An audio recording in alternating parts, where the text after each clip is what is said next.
Esto que van a ver ha ocurrido esta misma mañana en Pamplona, en el 15º aniversario del asesinato de Nagore Laffage, a manos, ya lo saben, de un hombre que ya está en libertad y, como cada año, cerca de 100 personas exigen justicia. Al finalizar el acto, Asun, que es la madre de la víctima, la madre de Nagore, ha agradecido la presencia de todos los que año tras año se concentran en memoria de su hija. Vean. Luego vemos más imágenes. Vamos a recordar este crimen que aún hoy conmociona a la sociedad. Fíjense, pónganse en situación. Es la noche de San Fermín. Dos jóvenes se conocen en un bar de copas. Él pretende tener relaciones sexuales, pero cuando ella se niega, la mata. La policía recibe una llamada angustiada de la víctima y el asesino desaparece sin dejar rastro. La policía se enfrenta a un caso contrarreloj. ¡Pamplonesa! ¡Pamplonenses! ¡Viva San Fermín! Un bulto cubierto con bolsas de plástico en una pendiente en la zona boscosa. Hay un cuerpo aquí, envuelto en unas bolsas aquí en el monte. ¿Un cuerpo de qué? ¿De persona? Sí. Es una chica joven, de unos 20 años, que tiene restos de sangre en la cara.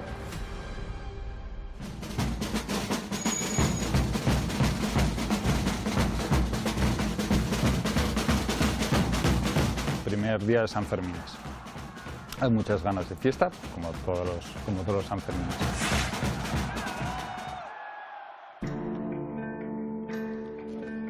El asesino salió con su novia, ella, Nagore, salió con sus amigas. Por la noche la novia del asesino se va a su casa, pero él sigue de fiestas. Y en un momento dado, por conocidos comunes, se encuentran en la calle.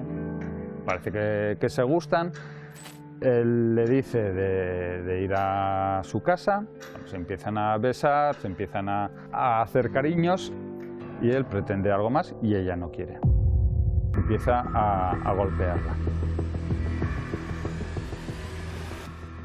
En un momento dado, ella desde el suelo, prácticamente sin conocimiento, consigue hacerse con el teléfono de él, llama al 112 y es donde se escucha la famosa llamada a emergencias que es un hilito de voz. Navarra, buenos días. Perdón, a ver, si no habla un poquito más alto no le entiendo lo que me dice. Termina pues por estrangularla y fallece. En un momento dado llama a un amigo. Oye, he hecho algo muy malo, porque el amigo pensaba que era una muerte accidental. Y dice, ¿está muerta? Y el asesino dice, sí, me tienes que ayudar a esconder el cadáver. Y su amigo le dice, no, lo que tienes que hacer es entregarte, ir a comisaría, reconocer los hechos y bueno, y ya está. Y cuelga la llamada, entonces es el amigo cuando acude a la policía y les cuenta. He tenido un problema grave y ha venido a pedirme ayuda, pero vamos, no sé si por accidente o qué, pero una persona con la que estaba se ha muerto, vamos, de forma brusca, por accidente o... Vale, ¿y esto dónde ha ocurrido? ¿En un domicilio? En un domicilio.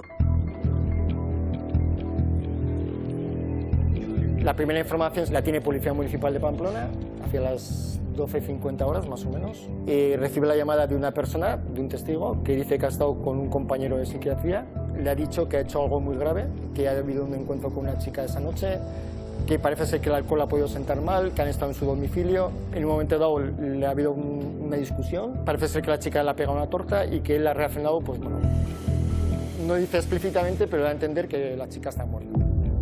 Policía Municipal desplaza una patrulla al domicilio que tienen de José Diego. Entran en el domicilio, policías con los padres, con la autorización también de ellos.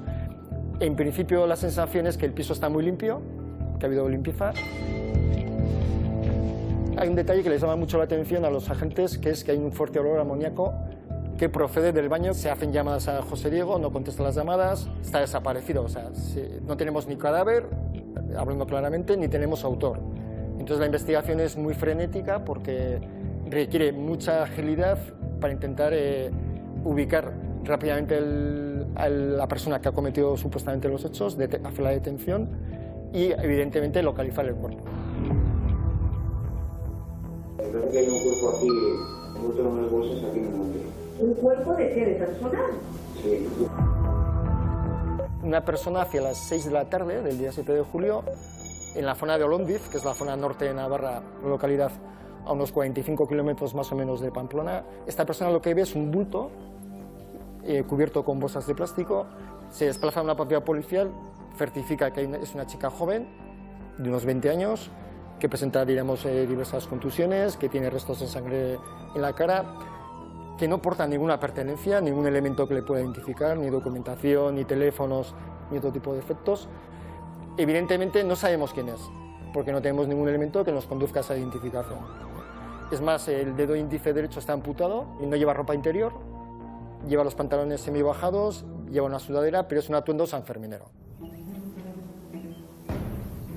Aparecen al día siguiente, a unos 200 metros, las pertenencias personales, la documentación, los teléfonos móviles. Aparece el dedo amputado o seccionado, aparece varias prendas de vestir, los anillos, las cadenas, un colgante que también luego encontraríamos en la vivienda que estaba roto. O sea, aparecen muchos elementos personales de Nagore y aparece los instrumentos utilizados para la amputación, que es un machete de cocina, las tijeras utilizadas para cortar las bolsas donde se ha envuelto el cadáver. También tenía lesiones Nagore, si no recuerdo mal, en la muñeca derecha. Hubo un intento, bueno, pues quizás de iniciar un descuartizamiento. En el anatómico forense, pues la madre de Nagore se identifica a su hija.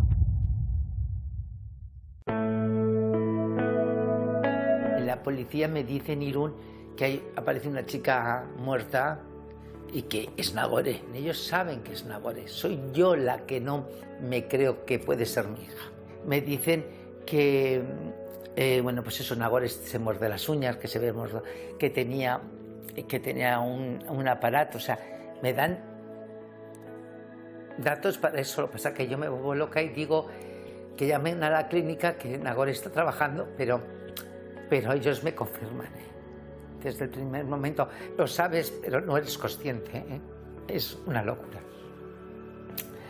Los primeros días, los primeros momentos, es locura total. No eres persona, no sabes realmente lo que te ha pasado. Viendo a Asun, que dice que no eres persona, al principio es la negación. Le llegan a decir, es tu hija, y ella sigue sin creérselo, ¿no? Es lógico, es una reacción humana, ¿no? Es decir, ¿cómo le va a haber pasado eso a mi hija? Es una gran tragedia que, aunque la justicia poco a poco se haya dicho sus palabras, ¿no? Yo creo que no hay nada que pueda calmar el dolor de una madre de perder a una hija. Se niega. En cualquier caso, esto es el típico asesinato machista de un hombre contra una mujer. Pues fíjate, yo creo que sí hay un móvil sexual, claramente, además es un caso juzgado, pero no sé si pensáis por cómo se comporta él... Móvil sexual ahí, 100%. Por supuesto. Pero ante la negativa... Ante la negativa la mata, porque no soporta la frustración del no, porque no soporta no llevar a cabo la pulsión que en ese momento tenga a nivel sexual, porque no soporta que haya alguien que le ponga un límite que no sea él mismo. Porque cabe la posibilidad de que se excitase matando. Y yo lo que creo es que apunta maneras, estoy convencida. Por cómo se comporta el asesino, yo no tengo duda de que ya existía algún tipo de comportamiento o pulsión más allá, en el sentido de la aniquilación, porque lo hace demasiado contundentemente, con una violencia extrema para ser la primera vez que mata, y por cómo se comporta después con el cadáver. Yo creo que además el alcohol es un facilitador, pero que había algo previo, no me cabe ninguna duda, en esa personalidad. El alcohol libera al monstruo que tenía y se da la tormenta perfecta esa noche con, desgraciadamente... ¿Y eso es rehabilitable? Yo creo que es controlable, pero quien lleva un monstruo dentro es probable que en algún momento dado pueda volver a liberarlo. Bueno, vamos a continuar con el vídeo y luego te pregunto por qué le corta un dedo, si es un ensayo de lo que pensaba hacer para hacerla desaparecer. Luego lo comentamos, pero antes, fíjense, Nagore era una estudiante de enfermería, tiene 20 años, cuando José Diego, médico psiquiatra, le arrebata a golpes la vida y un futuro prometedor. Nadie encuentra al asesino, su familia se moviliza junto a la policía para darle caza tras el hallazgo del cadáver de la víctima. Así se resuelve la angustiosa huida de un criminal en busca y captura.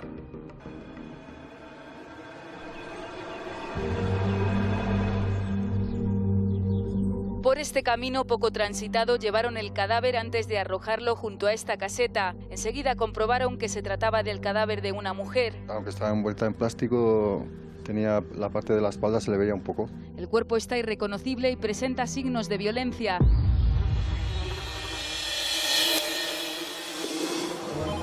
Una vez que aparece el cuerpo y ya tenemos el cuerpo y tenemos la identificación y tenemos ya de antemano la posible identidad del autor, todo se centra, digamos, en la localización, ¿no? Los familiares también, aparte de nosotros, inician esa búsqueda y se desplazan a unos lugares en los que José Diego de pequeño, pues bueno, acudía, ¿no?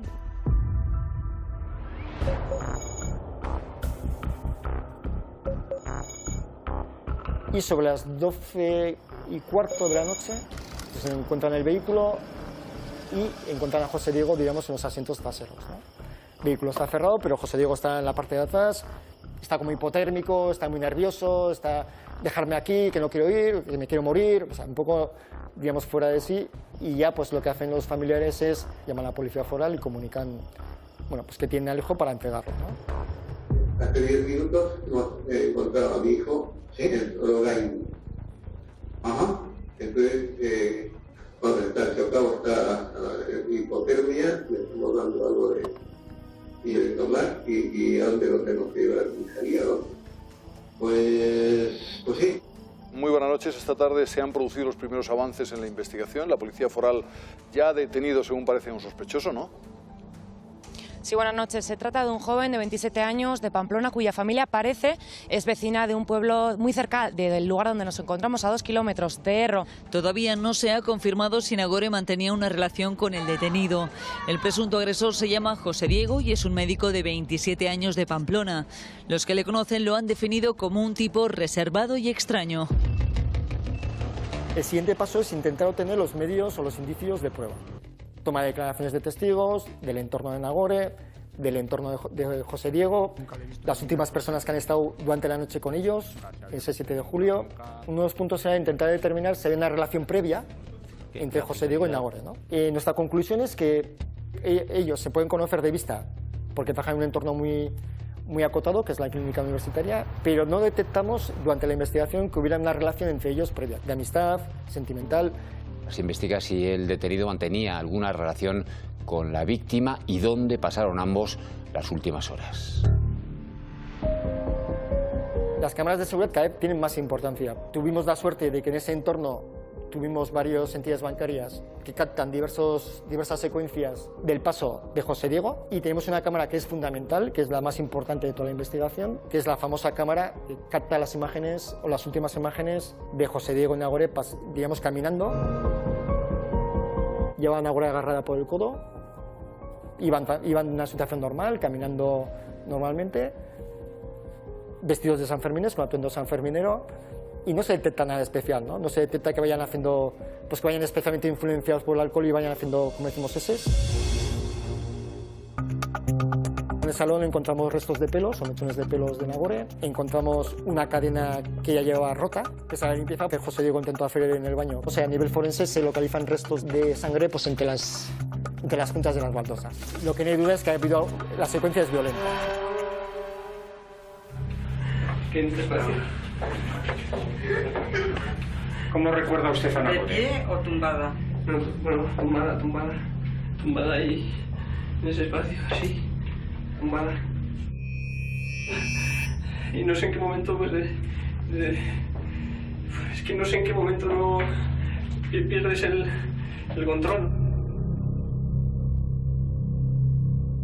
Enseguida vamos a ver más imágenes de esa reconstrucción, del propio José Diego diciendo he perdido el control y cómo acaba con la vida de Nagore, pero me quería preguntarte, Carlos, ¿por qué le corta con ese hacha que hemos visto el dedo a Nagore? Pues mira, te voy a responder lo que él comentó, que está recogido íntegramente en la sentencia que he leído. Y lo que él cuenta es que efectivamente cuando se da cuenta que la ha matado, que tiene un problema, lo primero que piensa es en deshacerse del cuerpo, y la forma más sencilla para él es descuartizarla. Entonces empieza a cortarle el dedo. Cuando le corta el dedo dice, esto es una locura, ¿qué estoy haciendo? Esto no tiene ningún sentido. Y es cuando cesa en eso, la mete en bolsas de basura y se deshace de ella a través le coge el coche a su padre y la deposita en el lugar donde luego es encontrada. Pero fíjate, la empieza a descuartizar y dice, es una locura. No piensan, es una locura lo que he hecho hace un ratito, que me la he matado y le he hecho de todo. Pero bueno, en 35 segundos les contamos cómo un chico ejemplar puede llegar a convertirse en un asesino.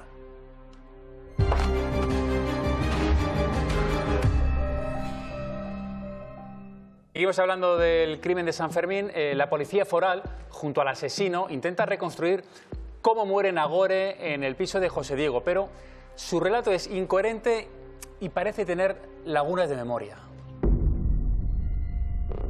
El asesino pide perdón a la familia de la víctima a través de su abogado, pero la madre no cree en su arrepentimiento. A su vez, el entorno del criminal se pregunta cómo ha pasado de chico ejemplar a asesino.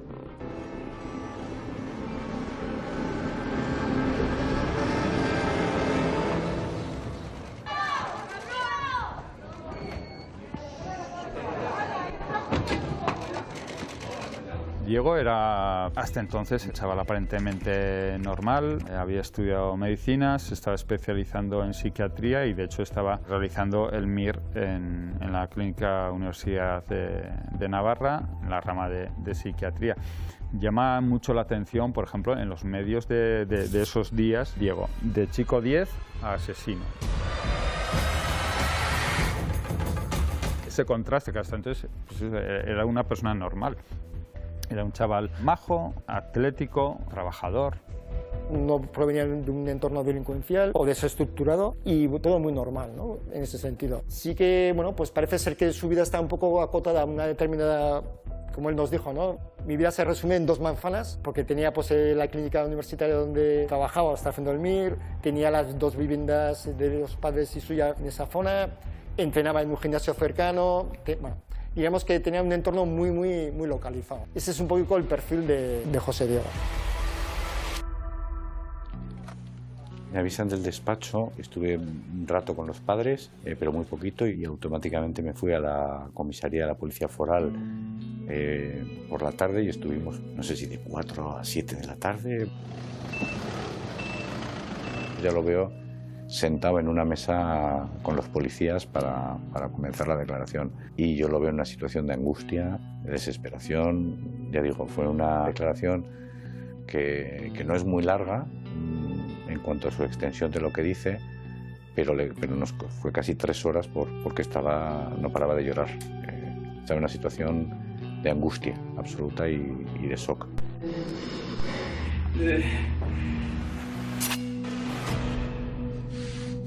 Se hizo una reconstrucción de los hechos en el piso en el que habían ocurrido y colaboró en todo momento. O sea, realmente cuando... ¿El baño? ¿Este fue el baño? No sé. Eso es. ¿La golpea? ¿Qué? Esa falta de entendimiento eran los golpes que usted la daba. Golpes no la golpeé, no recuerdo golpes. Ella tiene golpes en los ojos. Le ha salido en la autopsia, lo digo porque su letrado ya le habrá dicho el resultado de la autopsia. Usted es médico y conoce... ¿Puede sentarse? Sí, puede sentarse, sí. Ya lo sé. Puede sentarse, siéntese. Ya lo sé perfectamente, sí, pero yo jamás... Me refiero que tiene golpes. Muy inquieto, sudando, balbuceando, con muchas frases de memoria, no recuerdo, creo que sí, puede ser, en algunos casos incluso hablar como en segunda persona, tiene lagunas de memoria además en los momentos muy importantes. No puedo explicar lo de los golpes y eso, yo son cosas que no he hecho, o sea, que no... O sea, que no soy... O sea... yo a pensar eso, que no soy yo, ¿no? O sea, ¿cómo he podido...? O sea, yo nunca he golpeado a nadie, nunca, y... O sea, no tiene sentido. Era este con el cuchillo con lo que se le... Sí. Era este cuchillo, sí. Ese lo tenía aquí en su casa, lo tenía ahí en la cocina. Sí, estaba. Sí. ¿Dónde puso la mano de ella para hacerlo sobre la bañera? Sí, la bañera. Con lo que estás en shock, de una irracionalidad absoluta, pues que era todo un sinsentido lo que estaba haciendo.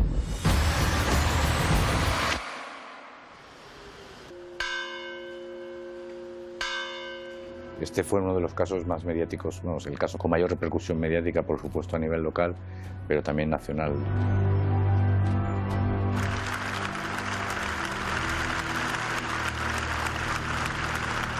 Y lo de pedir perdón, no ha pedido perdón nunca, para nada, nunca, nunca, nunca. Sí me habría gustado en su momento que habría dicho, por ejemplo, siento lo que hice a tu hija. Entonces, no sé cómo lo recibo, pero me gustaría haber tenido la sensación esa de saber que realmente se ha arrepentido de lo que ha hecho, que estoy convencida que no se ha arrepentido.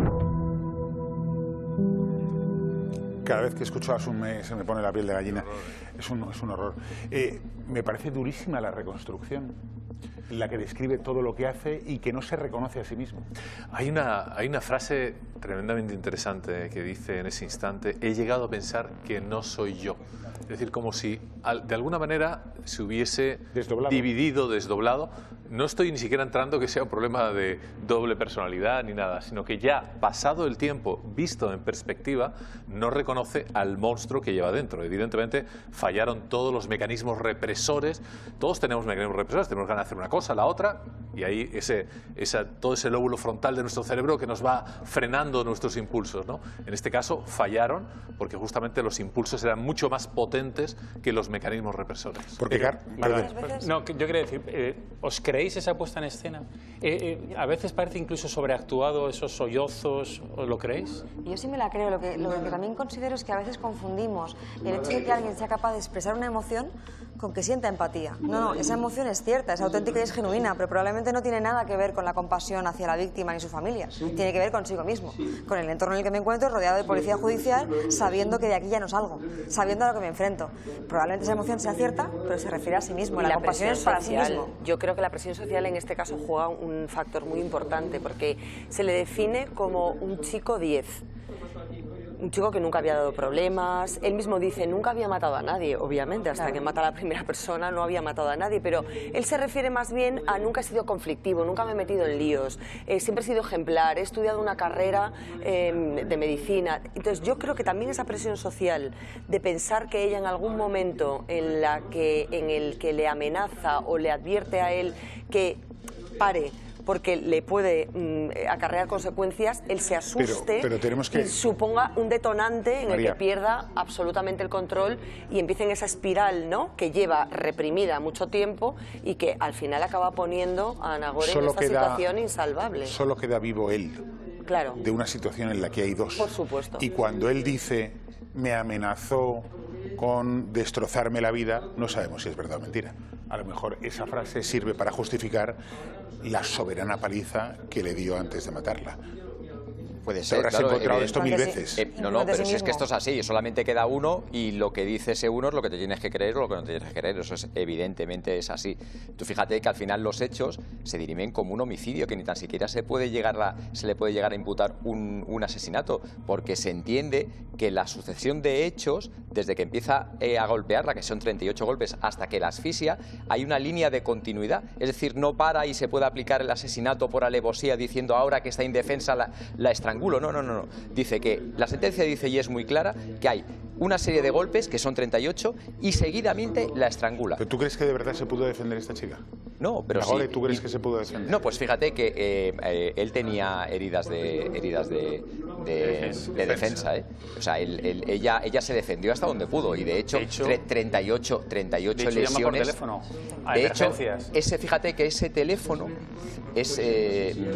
no le salvó la vida y de alguna manera también le perjudicó, porque fue otra de las causas por la que no pudieron concretar que fuera un homicidio, porque que fue un asesinato, porque el teléfono no tenía manchas de sangre. Entonces, al no tener manchas de sangre, entendieron que cuando llamó no estaba siendo atacada y entonces tampoco se pudo ver ahí esa... De hecho, se llegó a cuestionar incluso el hecho de que ella fuera la que había llamado.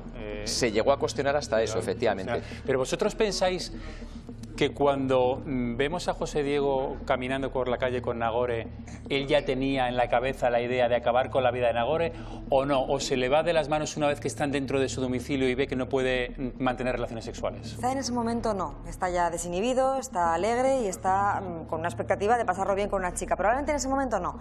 Pero es que ahí está dentro de su contexto normativo. Ahí sigue siendo el chico 10, médico psiquiatra, exigente, sumir, su contexto, su recorrido, más o menos encarrilado siempre. Cuando se descontrola es cuando efectivamente pierde la controlabilidad de los elementos a su alrededor. Porque hay una negativa, eso seguro, hay alguien que le impone un no cuando él no quiere ese no y a partir de ahí se enciende. Ahí sale el monstruo verdaderamente. Quizá antes no, pero en ese momento sí que sale algo de él que sí que estaba reprimido. Pues todavía hay más. Todavía hay más que contarles. En 35 segundos les contamos por qué el juicio fue considerado como un auténtico escándalo. 35 segundos y volvemos. Trata de demostrar que el asesino es un tipo racional y tranquilo.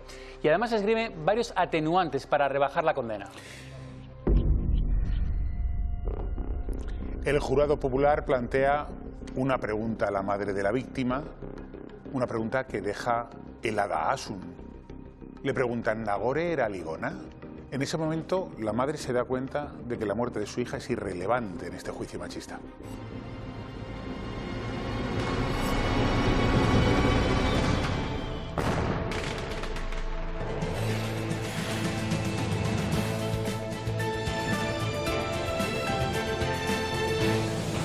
En Pamplona ha arrancado el juicio por uno de los crímenes que más ha impactado a la sociedad navarra en los últimos años.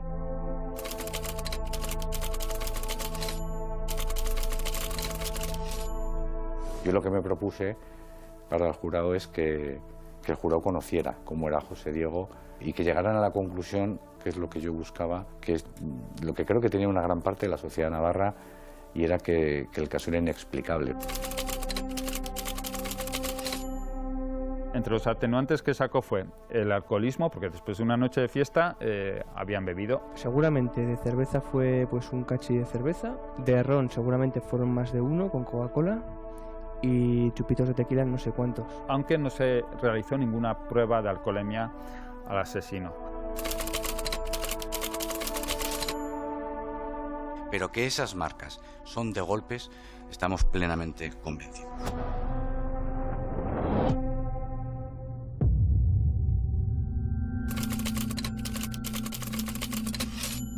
Reparación del daño. Había puesto ya una cantidad de dinero en previsión de la indemnización que le iba a corresponder pagar, y luego aludió a que el crimen se cometió por un arrebato.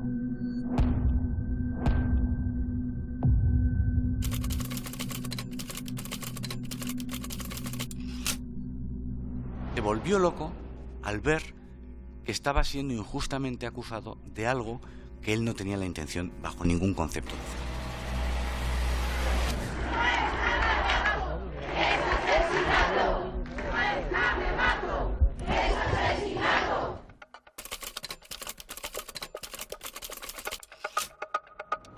En un momento dado, ella desde el suelo, parece que desde el suelo, ya prácticamente sin conocimiento, consigue hacerse con el teléfono de él, llama al 112.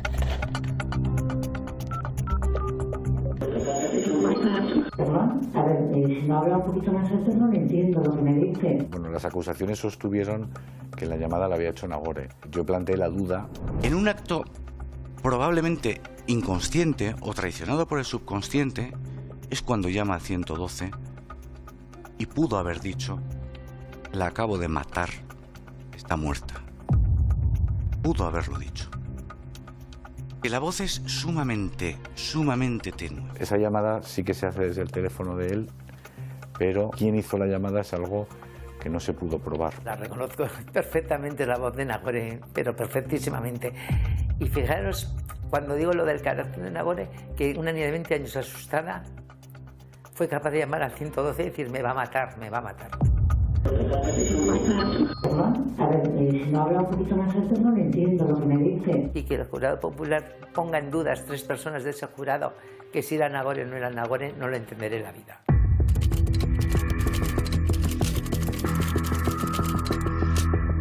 preguntan si Nagore era ligona. A ver, a lo que llamamos ligona. Que eso en principio ya advierto que no es ni bueno ni malo. No, que no. Vamos a ver si me entiendes. Y cuando me hacen la pregunta que si mi hija era ligona, ahí me destrozaron. Ya me daba igual. Ya sabía que todo iba a salir mal, porque ser capaces de pensar, de preguntarme a mí que si mi hija era ligona, estaban juzgando lo de Nagore subió o no subió, no estaban juzgándole a él lo que hizo. No culpable de asesinato, pero sí de homicidio. Es el veredicto del jurado en el caso de la muerte de Nagore. Vio alterada su percepción de la realidad, su conciencia y voluntad. Este hecho queda aprobado por mayoría de 8. El escándalo, digamos, estalló cuando en el momento de la sentencia el asesino es condenado a 12 años y medio de prisión por un homicidio a una chica de 20 años que solo quería divertirse. La gran sorpresa para todos fue ese jurado popular que dijo homicidio. Miraron para otra parte.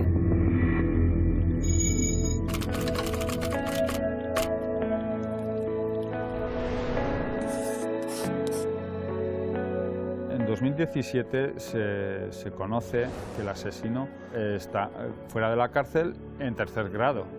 Este individuo, condenado por homicidio, ha conseguido la libertad condicional y trabaja en una clínica privada de la capital de España. En estos momentos no sabemos muy bien dónde está, es una persona libre. Mi vida sería muy diferente, yo creo que con Nagore. Pero tampoco me voy a pegar contra las paredes. Es lo que me ha tocado. A cada uno nos toca una cosa en la vida. Y bueno.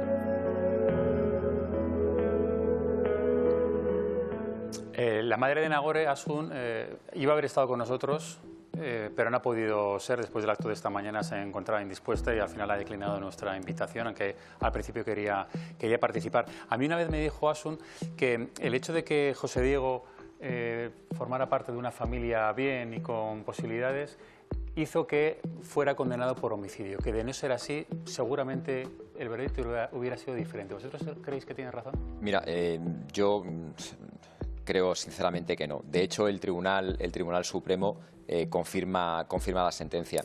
Y es que es muy difícil probar que efectivamente allí se cometió un asesinato porque no hay la suficiente prueba, no hay la suficiente información como para poder determinar ese cambio de delito, ¿no?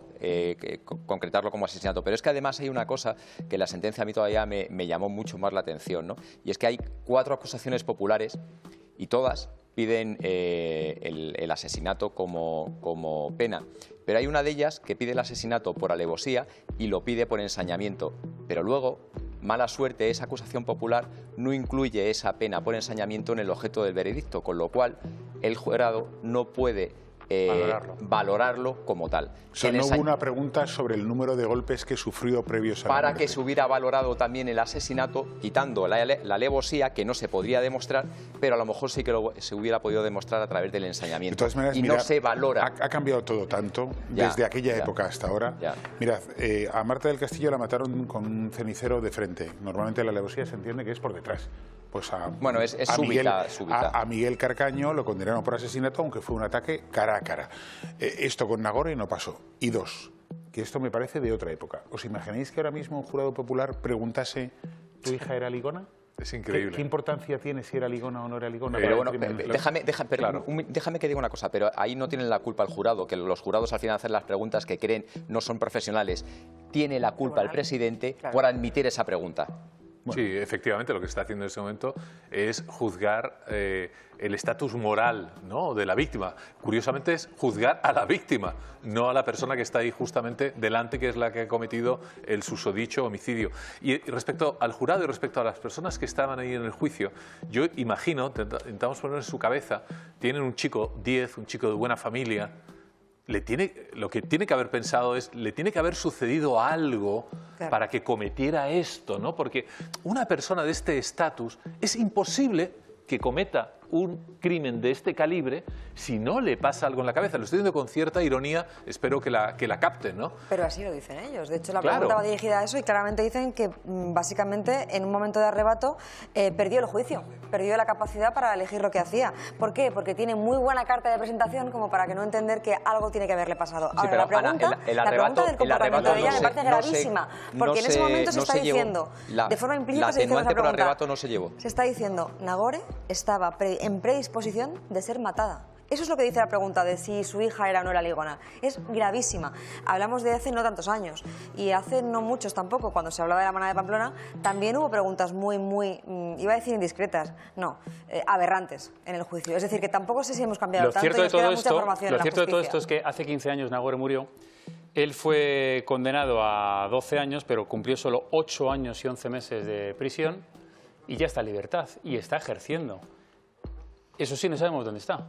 Se le ha tragado la tierra. El equipo de Código 10 ha intentado por todos los medios localizarlo. Me escribió hace tiempo una persona a través de las redes para decirme dónde estaba trabajando. Había vuelto a trabajar en Madrid. En Madrid en 2017 estaba en una clínica. Después, hace año y medio, te hablo, después de pandemia, alguien me escribió para localizármelo. Pero el problema de esto es que en realidad es una persona que ya ha cumplido con su pena. Claro. Y por tanto tú no puedes ir a buscarla. Yo tengo emociones muy encontradas con esto, porque al final la pena tiene una función de reinserción y ¿qué hace al salir? Pues lo que sabía, su profesión. ¿Qué vas a hacer? Lo dejamos por hoy. Gracias a todos. Nos vemos la próxima semana. Hasta la semana que viene. Adiós.